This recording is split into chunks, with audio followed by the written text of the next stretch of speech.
Hey there, it's me, the Snore Queen of Endless Numbers, and I'm here to tell you a very funny scenario from the most famous thing I want to do on my 18th birthday. It's about making train announcers snoring on the couch, which is where you get all the humor from. Without further ado, I'll tell you everything about it. It's your birthday and you're officially 18 years old. You got all the gifts you wanted on your birthday, which is exactly the ones you wanted. And you thanked your parents for offering the ones that you really wanted on your birthday. And it was really appreciating. But one thing you were looking forward to that you asked to your parents is to do something funny. And that is to go to train announcements' houses. Some of my parents were like, hey, you can't do that, little rapture princess. You don't know where they live. You don't know the exact location where they are. You don't even recognize who they are and how they look like. So I suggest you to stay at home now. I was like, liar, pants on fire. I know their names. I know their identities and I know how they look like and I know where they live.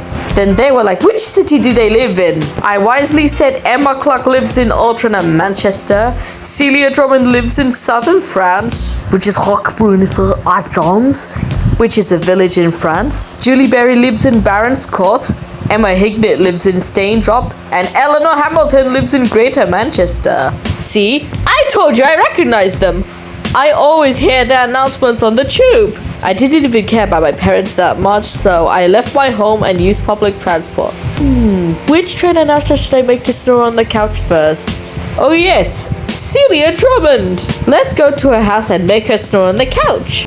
I was on the Central line from Bethnal Green to Bank, and then I changed for the District line eastbound to get off at Tower Hill, ambitiously changing for the Docklands Light Railway to get off at Stratford International, as we exactly know, and changing for the Eurostar to get off at Paris. As I got off at Paris, France, I walked a long way to the southern part of France, which is a village in France that I couldn't even pronounce properly, and that is Roquebrune-sur-Argens. When I finally found her farmhouse located in that village, I opened the door at her house and they let me in, but then I was like, what?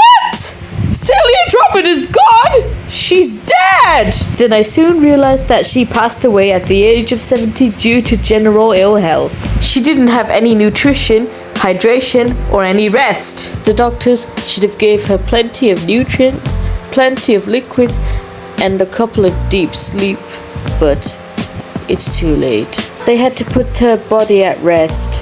Out of curiosity, my best friend who loved planes and trains just came out of nowhere by using the same modes of transport that I usually did previously, and was attracted to my topic I'm doing today. But the only thing that we have to meet Celia Drummond and make her snore on the couch is to draw that time portal with that marker and add a fingerprint in the middle of it. Tap it, say you want to travel back to 2004 to see Celia Drummond with her husband. Then you finally arrived. Follow these two to the farmhouse and knock on the door, and Celia Drummond will answer. And she'll be like, who's there? And she opens the door. I stood up with a chuckle in my facial expression and introduced myself. My name is the Snore Queen of Endless Numbers. Then she lets me in. I asked, Celia Drummond, I want you to snore on the couch right now. Then Celia herself will say, alright young lady, I don't mind doing that. She takes her shoes off, lies down on the couch, closes her eyes, and drifts off to sleep. And makes a snoring sound that sounds like this, that goes, or this, or this. Yeah, that sounds silly. I recorded this sound, stopped it, and displayed it on social media. And we both slept with her together. The next morning, we both went on the same secret time machine together to travel back to the 26th of May 2029 together, which is the current time where everyone is right now. The next train announcer that I should make to snore on the couch is Emma Clark. I responded my local area. Of course, I don't want to say my entire home address. The previous way did not even work, so we have to try another way. And I swear to God, if this part of the line is still closed, sleep tight, I will crash out! Anyways, back to it. So instead, I got the Central line to get off at Bond Street, then changed for the Jubilee line to get off at Finchley Road. Then got the Flex bus from London Finchley Road to Coventry Pool Meadow bus station. Just got another Flixbus service, but this time getting off at Manchester Shude Hill interchange. Then I got a yellow unusual bus route to get off at Piccadilly. Got a purple bus service to get off at Altrincham, and I'm here at her market town. Voila la! I tried searching for her house until Emma Clark came in the window out of nowhere, and I yelled her full name 2 to 3 times. But before entering, I introduced myself as the Snore Queen of Endless Numbers, and then I entered. After night approached, I asked Emma Clark, I want you to snore on the couch too. And she says, alright, the Snore Queen of Endless Numbers, I don't mind as well. She took her shoes off, lay down on the couch, closed her eyes, and drifted off to sleep. And snored like this. Or this. Oh, that.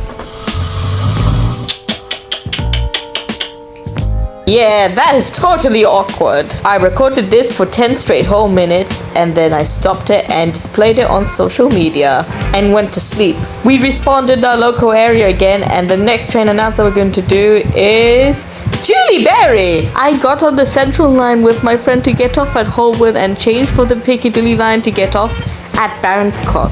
And once I exited the station, it leads to Julie Berry's house. I approached Julie Berry's house and knocked on the door and said, Julie Berry, I'm here. And she was like, how did you know my name? I said to her, you were the woman behind the Piccadilly line announcements. She excitedly said, I know. I introduced myself as the Snore Queen of Endless Numbers as usual, and she lets me in. Julie Berry, what should I say about you? Oh, I also want you to snore on the couch as well. She said to me, why do you want me to snore on the couch? And I said to her, because I said so. And she said, fine. She takes off her shoes, lies down on the couch, closes her eyes, and goes to sleep. Fortunately, she starts snoring like this. Zach, wake up. How funny the snore is. I assumed if she snored like this, I will roll on the ground. The next announcer that we need to put to sleep is Eleanor Hamilton. The modes of transport depend on the status of the sky, whether it's daytime or nighttime. If they tell me all lines close sleep time one more time, I'm gonna scream and crash out and thrash to the night sky and sing out loud like a karaoke in the auditorium. Exactly what I said. If that happened to me one more time, I will sing the Night Tube theme out loud in the entire universe. So don't make me sing the Night Tube theme out loud in public. Where was I?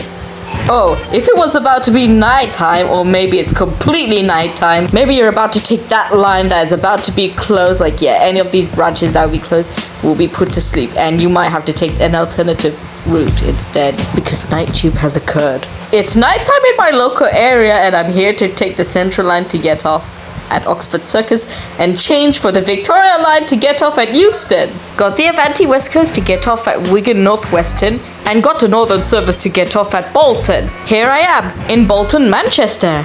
As I was trying to search for her house, I immediately saw her at the window, and I yelled her name just about 3 to 4 times until she answers. And she opened it already. She said, yes? Who are you? And I said to her, I am the Snore Queen of Endless Numbers. Then she said to me, oh, it's nice to meet you, Snore Queen of Endless Numbers. Come in. When I entered her house, Eleanor said, what do you want from me? I asked her that. I want you to snore on the couch as well. And then Eleanor straight up said, alright, I don't mind. You can let me sleep if you want. She takes off her shoes, she lies down on the couch, closes her eyes, and goes to sleep. While she's asleep, she snores like this. Or this.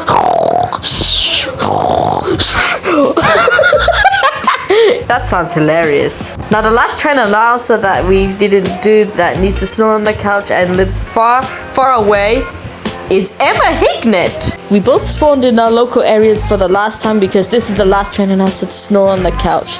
We both got the Central line to get off at Bunk and then changed for the Northern line to get off at King's Cross and Pancras and changed for the London North Eastern Railway to get off at Darlington, and then I got the X75 thingy to get off at Staindrop Post Office. When we were both searching for Emma Hignett's house, we all realized it was there, and yeah, we both knocked on the door until she answers, and it's her! We were both introducing ourselves just by saying, "Hi there, I'm the Snore Queen of Endless Numbers, and this is my best friend who loves planes." If she recognized us, she may let us in, and I tell her that you should snore on the couch as well. And she said politely, "Alright, I will." She takes her shoes and socks off, lies down on the couch, gives herself a pillow and blanket, closes her eyes, and rests. As she dozes off, at first she snores like that goes, and then second of all, she evolves to snore like that goes,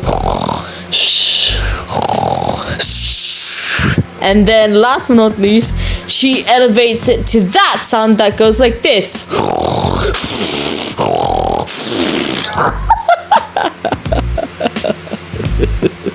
That really does sound hilarious as hell.